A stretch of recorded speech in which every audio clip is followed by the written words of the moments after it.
اللہ علیہ وسلم صلی اللہ علیہ وسلم صلی اللہ، مل کے پڑھیے، صلی اللہ علیہ وسلم صلی اللہ علیہ وسلم۔ کھانا تو دیکھو جو کی روٹی، انچھنا آٹا روٹی موٹی۔ کھانا تو دیکھو جو کی روٹی، انچھنا آٹا روٹی موٹی۔ وہ بھی شکم بھر روز نہ کھانا، صلی اللہ علیہ وسلم صلی اللہ علیہ وسلم صلی اللہ علیہ وسلم۔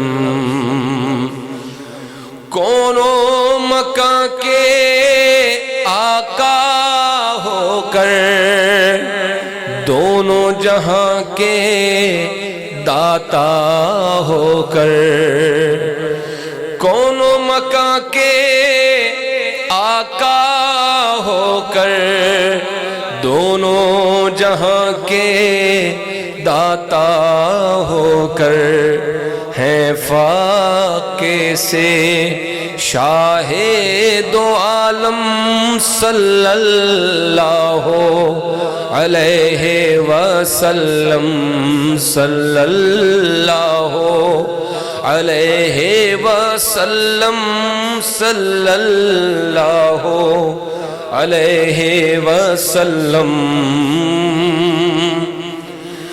قبضے میں جس کے ساری خدائی، اس کا بچھونا ایک چٹائی۔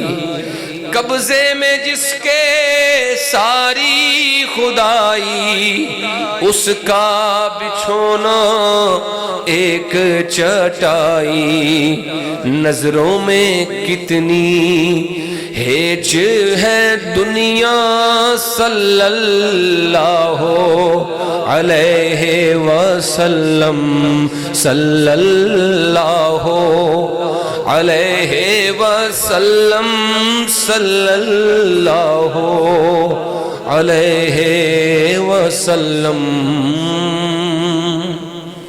حمد و صلوات کے بعد معزز محترم حاضرین کرام، آج کی گفتگو کا خوبصورت عنوان نبی رحمت صلی اللہ علیہ وسلم کا طعام مبارک، یعنی حضور کا کھانا۔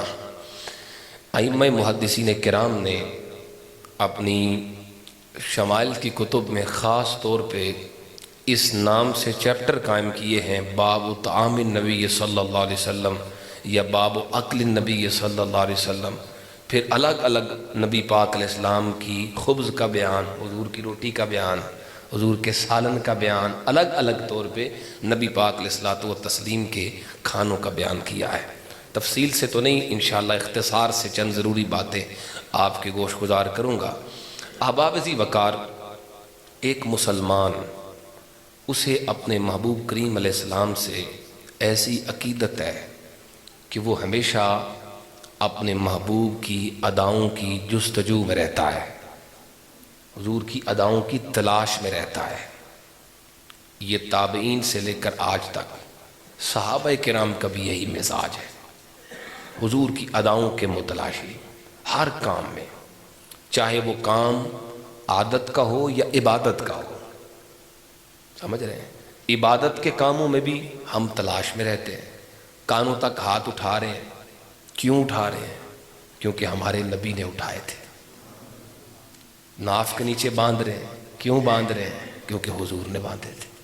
ہر کام میں سجدہ یوں کر رہے ہیں، اس رنگ میں، اس انداز میں کر رہے ہیں، کیوں کرنا ہے؟ کیونکہ حضور نے کیا ہے۔ یہ عبادت کے کام ہیں۔ سو عادت کے کاموں میں بھی ہم اپنے حبیب کریم علیہ الصلوۃ والتسلیم کی اداؤں کے متلاشی ہیں اور ہونا چاہیے۔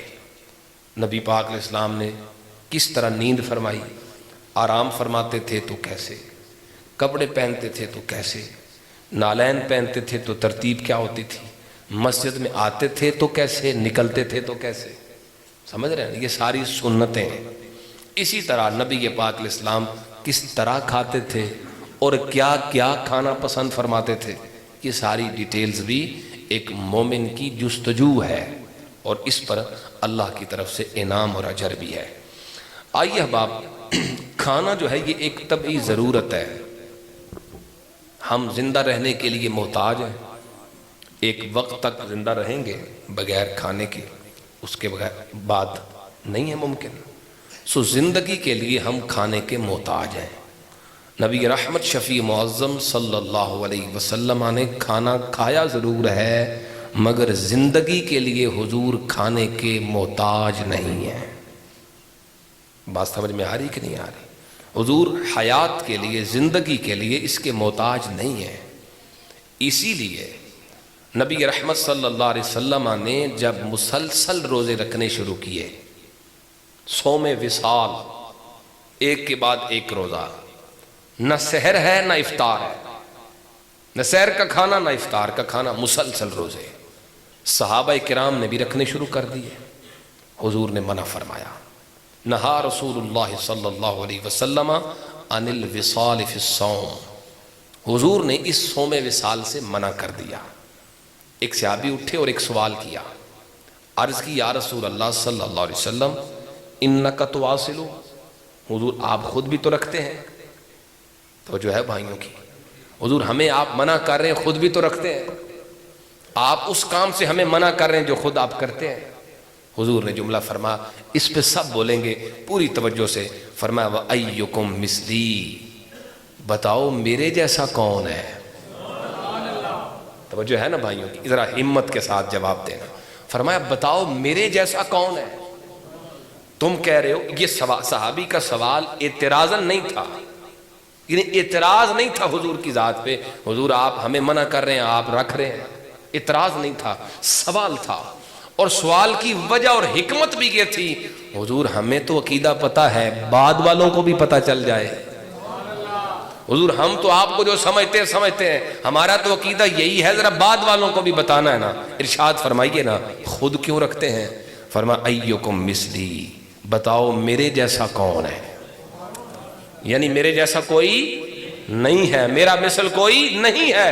اور پھر جملہ ارشاد فرمایا، ابیت یطعمنی ربی ویسقین، فرمایا میں رات اس حال میں گزارتا ہوں، میرا رب اپنے فضل سے مجھے کھلا بھی دیتا ہے، مجھے پلا بھی دیتا ہے، تمہاری طرح میں محتاج تو نہیں۔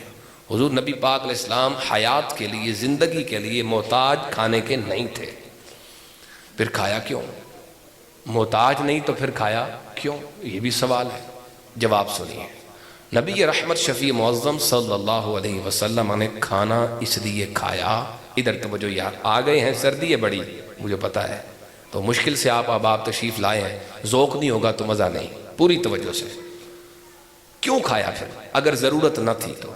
جواب ہے تاکہ ہمیں کھانا آ جائے، تاکہ ہمیں کھانے کا طریقہ آ جائے، اور اس لیے بھی کہ حضور کو بے شک کھانے کی حاجت ضرورت نہ ہوتی، آپ کی جسمانی طاقت یہ ہے کہ آپ نہ بھی کھائیں تو کوئی مسئلہ نہیں، مگر ہم تو محتاج ہیں، ہم تو ضرورت مند ہیں، ہم نے تو کھانا ہی تھا، اس لیے کھایا کہ تم کھاؤ گے میری ادا سمجھ کے، تم کھاؤ گے میری سنت سمجھ کے۔ کھانا تو کھانا ہی ہے، جانور بھی کھا رہا ہے، انسان بھی کھا رہا ہے، کافر بھی کھا رہا ہے، مگر تم کھاؤ گے میری ادا سمجھ کے۔ کھانا تو کھانا ہی تھا، مگر میری ادا سمجھو گے تو تمہیں ثواب بھی ملتا جائے گا۔ بات سمجھ میں آ رہی کہ نہیں آ رہی؟ اس لیے نبی پاک علیہ الصلوۃ والتسلیم نے کھانا کھایا، کب کھایا اور کب نہیں کھایا، اس پہ توجہ۔ ہم کھاتے ہیں دن میں 3 بار روزانہ، کبھی کبھی 4 بھی ہو جاتی، مہمان بن کے چلے جائیں تو 5 بھی ہو جاتی ہے، چائے 2-3 مرتبہ، چائے کے ساتھ بھی کچھ چل جاتا ہے، مطلب کھانا ہی کھانا، سارا دن کا یہ کام۔ نبی پاک علیہ السلام کا طریقہ زندگی دیکھیے، حضرت عائشہ رضی اللہ تعالی عنہ روایت کرتی ہیں، فرمایا ما شبع آل محمد صلی اللہ علیہ وسلم من خبز الشعیر یومین متتابعین، مسلسل 2 دن نبی پاک نے اور آپ کے گھر والوں نے کبھی کھانا نہیں کھایا، مسلسل 2 دن، یعنی آج بھی کھایا کل پھر کھایا، کبھی ایسا نہیں ہوا مسلسل اکٹھے 2 دن کھانا نہیں کھایا۔ ایسا ہوا ایک دن کھایا تو دوسرے دن فاقہ کیا، ایک دن کھایا تو دوسرے دن کسی کو کھلایا۔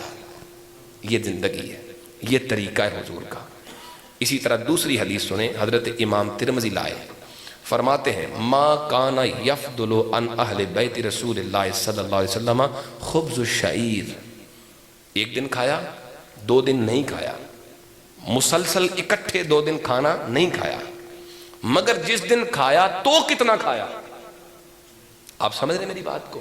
پہلا سوال، پہلا مسئلہ تو یہ ہے کہ 2 دن اکٹھے نہیں کھایا، آج بھی اور کل بھی، ناغا کیا۔ دوسرا سوال، جو ایک دن کھایا وہ کتنا کھایا؟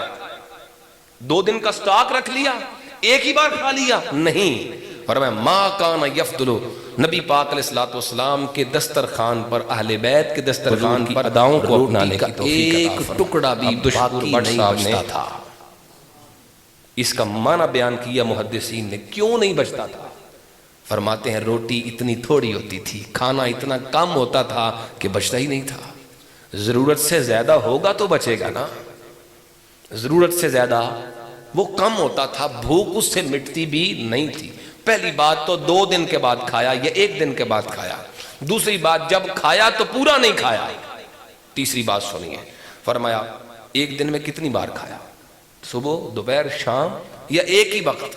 اس پہ حدیث ہے، حضرت عبداللہ ابن عباس فرماتے ہیں کان رسول اللہ صلی اللہ علیہ وسلم یبیت اللیالی متتابعۃ تاویا او کما قال، فرمایا حضور کی راتیں اکثر اس حال میں ہوتی تھیں کہ آپ نے کھانا نہیں کھایا ہوتا تھا، وہ صبح کو کھا لیا یا دن کو کسی وقت کھا لیا، راتیں حضور کی اکثر ایسے ہی گزرتی تھی، حضور اور نبی پاک علیہ السلام کے گھر والے۔ پہلی بات مسلسل 2 دن نہیں کھایا، دوسری بات جب کھایا تو کم کھایا، تیسری بات جب کھایا تو ایک ہی وقت میں کھایا یا زیادہ سے زیادہ کبھی 2 وقت میں تھوڑا بہت کھایا، مگر راتیں حضور کی اکثر بغیر کھانے کے۔ آپ سمجھ رہے ہیں میری بات کو؟ کیوں تھا یہ فقر؟ سوال ہے کیوں تھا یہ فقر؟ کیا وہاں کھانے کی کمی تھی؟ توجہ میرے بھائی، کیا وہاں کھانے کی کمی تھی؟ سوال ہی پیدا نہیں ہوتا۔ جو جگ کو کھلا رہے ہیں ان کو خود کیسے کمی ہو سکتی ہے؟ جو سارے زمانے کو کھلا رہے ہیں خود کمی میں کیسے ہو سکتے ہیں؟ سبحان اللہ پڑھے، میں آپ کو حدیث سنا دیتا ہوں، اونچی آواز سے کہیں گے نا سبحان۔ آؤ میرے پاک نبی کے غلاموں غور کرو، بالکل ٹھیک ہے۔ حضرت جابر رضی اللہ تعالیٰ عنہ کریم نبی کے دربار میں آئے ہیں، خندق کا میدان، حضور ہم نے دیکھا ہے آپ کے چہرہ مبارک سے لگتا ہے بھوک نے زور کر لیا ہے، حضور نکاحت کے آثار آپ کے چہرے سے نظر آتے ہیں، حضور کرم فرمائیں میرے گھر میں 2 یا 3 افراد کا کھانا موجود ہے، حضور ہم آپ کی دعوت کریں گے، ہمارے گھر چلے نا۔ اب آپ توجہ کرو، میں بتا رہا ہوں کیا کھانے کی کمی تھی یا فقر ان کا اختیار تھا؟ کھانے کی قلت تھی یا فقر پسندیدہ تھا؟ توجہ کرو، حضرت جابر آ گئے، حضور دعوت قبول فرمائے، حضور نے دعوت قبول فرمائی ہے، حضرت جابر اٹھ کے نکلے ہیں، ابھی دور نہیں گئے ہیں، حضور نے صحابہ کرام کو خطاب فرمایا ہے، اے میرے صحابہ تیاری کرو، تم سب کی دعوت جابر کے گھر میں ہے، حضرت جابر کے گھر تم سب کی دعوت ہے۔ جناب جابر نے سن لیا، پریشان ہو کے گھر چلے گئے اور جا کے اپنی بیوی سے کہنے لگے، اے میری زوجہ محترمہ یہ عجیب کام ہوا ہے، ہم نے تو حضور کو بلایا تھا، حضور نے صحابہ کو بھی بلا لیا، کھانا تو 2 افراد کا ہے یا 3 افراد کا ہے، اب بتاؤ اتنے صحابہ جب آئیں گے کھانا کیسے کھلائیں گے؟ پریشان ہو کے بیٹھ گئے۔ بیوی نیک شیار کہنے لگی، زوجہ محترمہ کہنے لگی اے جابر پریشان ہونے کی ضرورت نہیں، مجھے یہ بتاؤ دعوت تم نے پیش کی ہے یا حضور نے دی ہے؟ دعوت تم نے دی ہے یا حضور نے دی ہے؟ کہنے لگی ہاں ہاں دعوت تو، کہنے لگے میں نے تو نہیں دی ہے، دعوت تو حضور نے عطا فرمائی ہے۔ مسکرا کے کہنے لگی جابر پھر پریشان ہونے کی ضرورت کیا ہے، ہماری دعوت جانے، دعوت دینے والا لجپال جانے۔ حضور تشریف لائے ہیں، فرمایا جابر نہ کھانا دینا ہے، نہ سالن تقسیم کرنا ہے، نہ روٹیاں بنانی ہیں، میرا انتظار کرنا ہے۔ آقا تشریف لائے، مفہومی جملے حدیث کے، حضور نے لعاب دہن شریف ہنڈیا میں بھی ڈالا ہے، آٹے میں بھی ڈالا ہے۔ صحابہ کرام فرماتے ہیں آ گئے سب صحابہ، جناب جابر فرماتے ہیں کھانا رکھ دیا گیا، کھانا سرو کیا جانے لگا، سالن بھی چل رہا ہے، روٹیاں بھی بن رہی ہیں، سب صحابہ کھا چکے تھے، کھا کے جا چکے تھے۔ عظمت رب کعبہ کی قسم ہے ہمارے گھر میں آٹا بھی موجود تھا، سالن بھی موجود تھا۔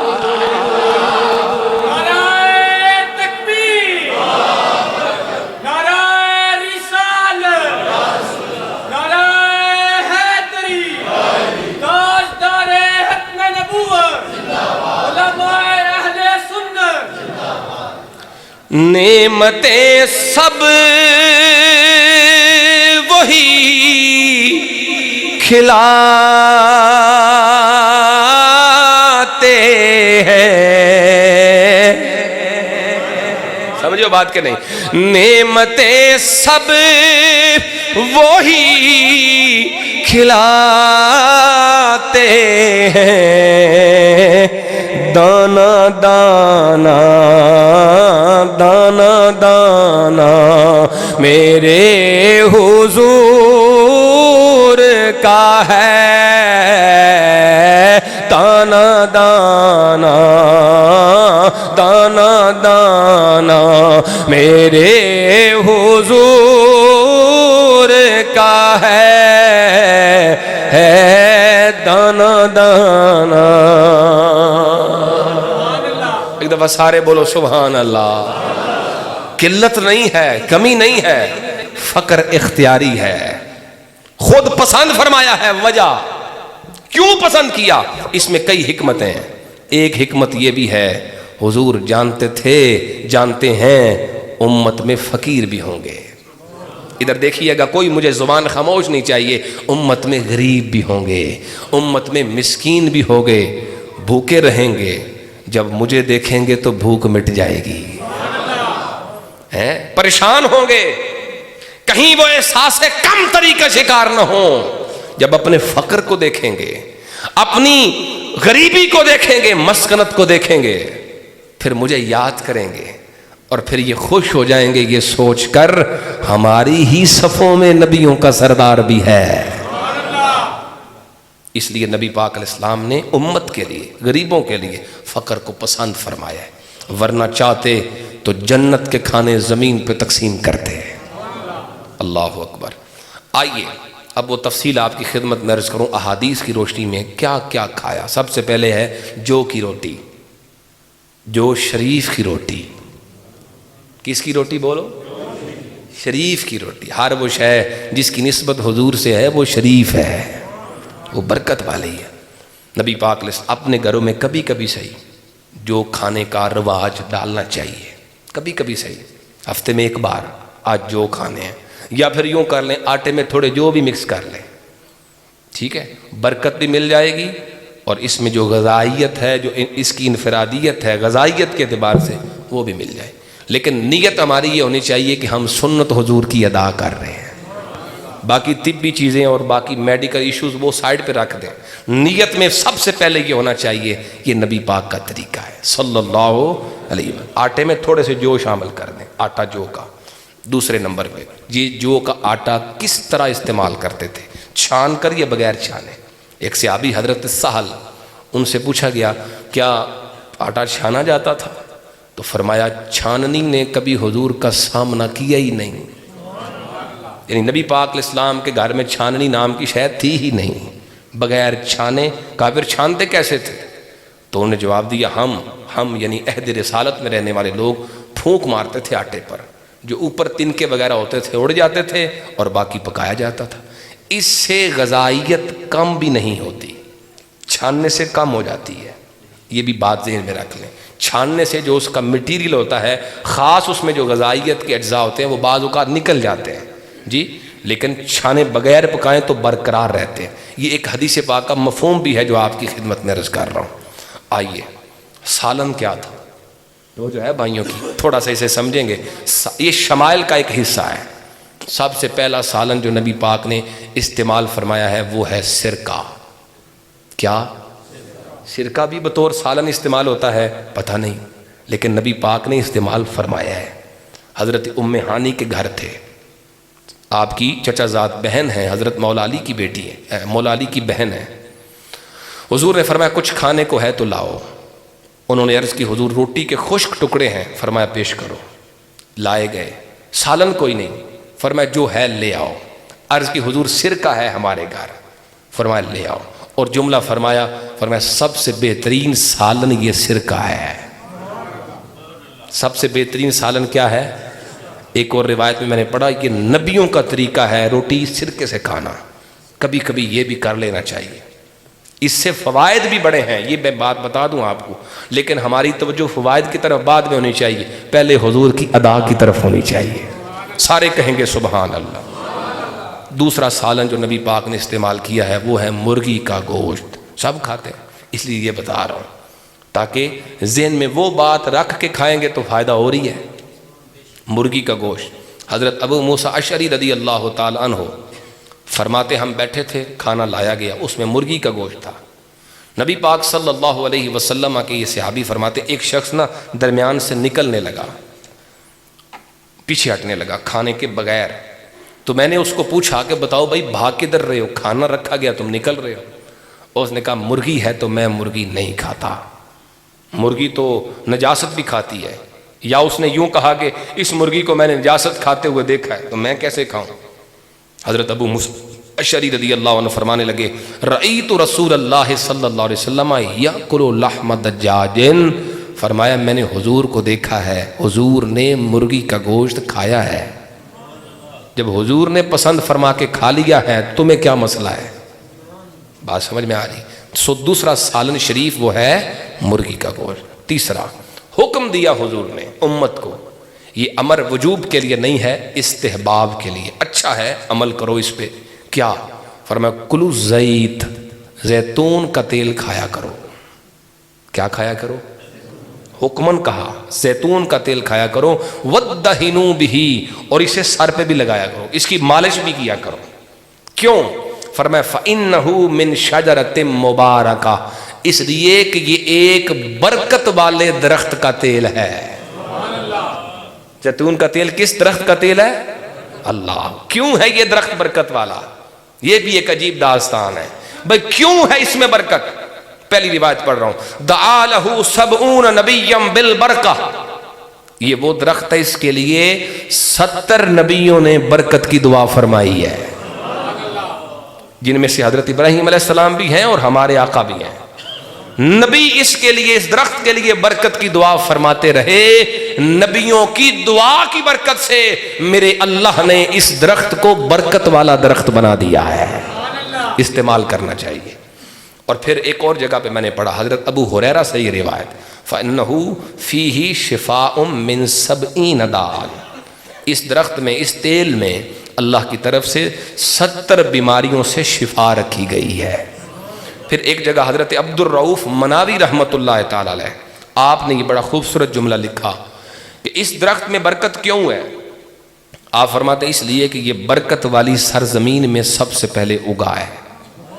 کون سی سرزمین؟ برکت والی۔ اس سرزمین کا نام کیا ہے؟ ملک شام۔ سب سے پہلے یہ ملک شام میں اگا ہے۔ وہ برکت والا کیوں ہے؟ وہ اس لیے برکت والا ہے، اس سرزمین پر 70 سے زیادہ نبی تشریف لائے ہیں، نبیوں کے آنے سے زمین برکت والی، اور زمین پہ اگنے والا درخت بھی برکت والا. یہ نبیوں کی برکت ہے جو اس زیتون میں ہمیں مل سکتی ہے. 1 2 اور 3 آگے چلیے. نبی پاک علیہ السلام نے جو سبزی پسند فرمائی ہے اس کا نام ہے کدو شریف. کیا نام ہے؟ اللہ اکبر. کدو شریف. اس کا احترام ہے, اس کا ادب ہے. حضرت قاضی ابو یوسف رحمۃ اللہ تعالی علیہ, چیف جسٹس امام ابو حنیفہ کے عظیم شاگرد, ان کے پاس ایک شخص لایا گیا. آپ کی توجہ ہے میری بات کی طرف.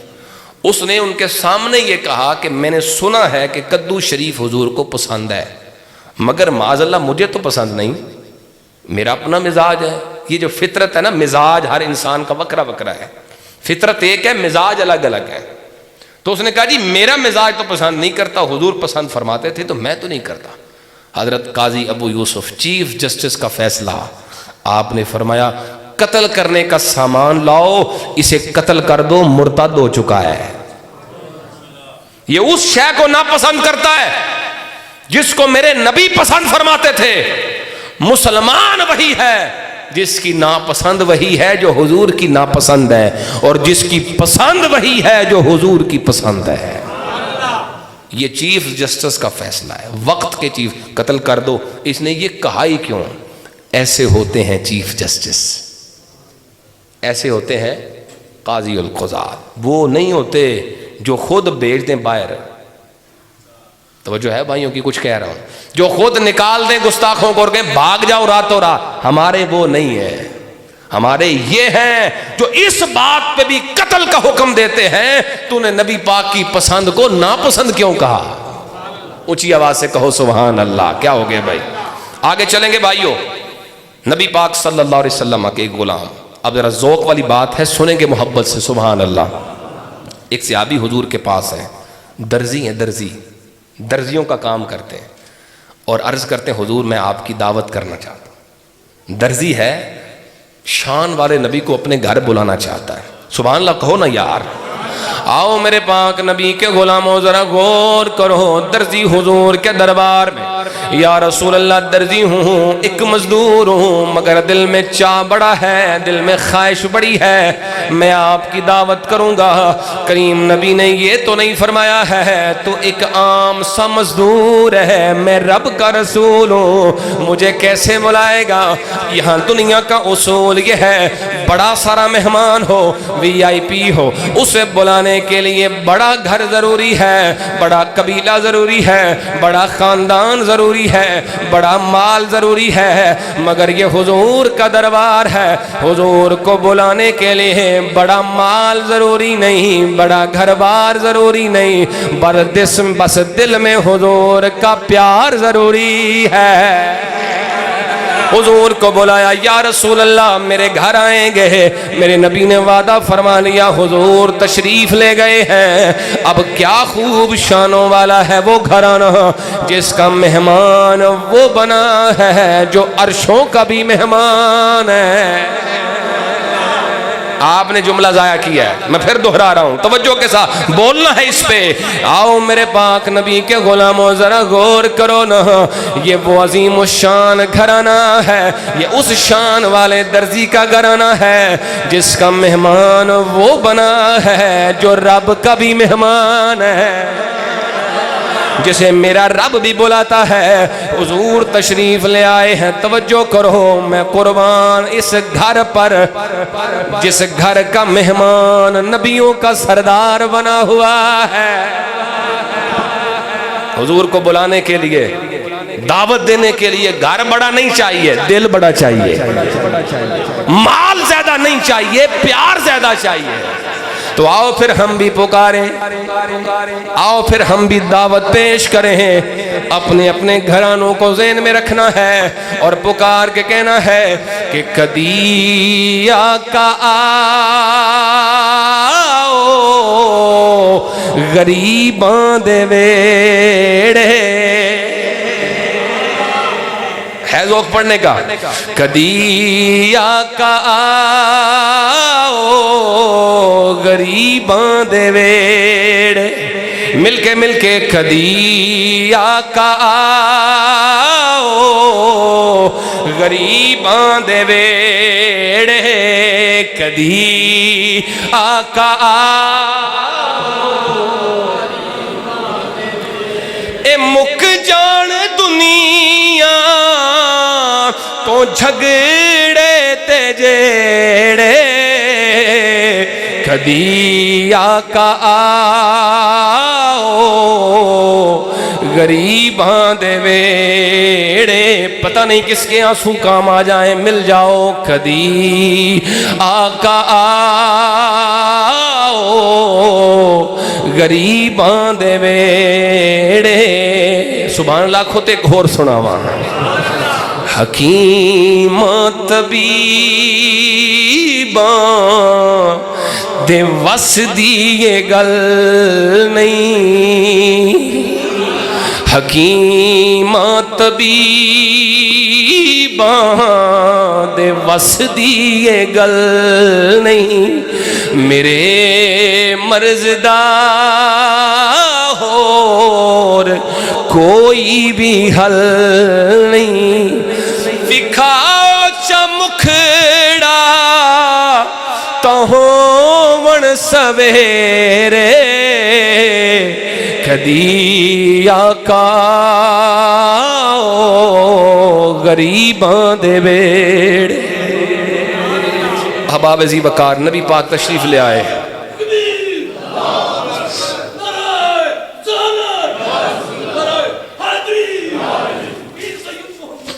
توجہ کیجئے احباب حضور تشریف لائے اس غریب کے گھر حضرت انس فرماتے میں ساتھ گیا تھا خادم جو تھا جہاں جہاں حضور جاتے تھے میں ساتھ ہی جاتا تھا کہتے نبی پاک کے سامنے کھانا رکھا گیا شوربہ ہے لمبا سارا اس میں کدو کے ٹکڑے ناراض نہیں ہوئے یہ کیا کر دیا آج کو مہمان نوازی میں تھوڑی سی کسر رہ جائے تو آنکھیں سر پہ رکھ لیتے ہیں خدا کے بندے تینوں پتہ نہیں میں آیا وہاں اللہ کوئی نبی پاک نے اپنے باڈی لینگویج سے بھی ظاہر نہیں کیا کہ یہ کیا کر دیا لمبا شورا کدو کے ٹکڑے بلکہ حضور نے بڑی رغبت کے ساتھ یوں برتن کے کناروں پہ انگلی پھیرتے ہیں اور کدو کے ٹکڑے تلاش کر کر کے کھا رہے ہیں بڑی خوشی کے ساتھ اور بڑی رغبت کے ساتھ آؤ میرے پاک نبی کے غلاموں ذرا غور کرو حضرت انس فرماتے ہیں میں نے حضور کا یہ انداز دیکھا ہے کہتے ہیں فلم ازل احب الدبا کہتے ہیں وہ دن اور آج کا دن حضور بھی میرے محبوب ہیں کدو بھی میرا محبوب ہے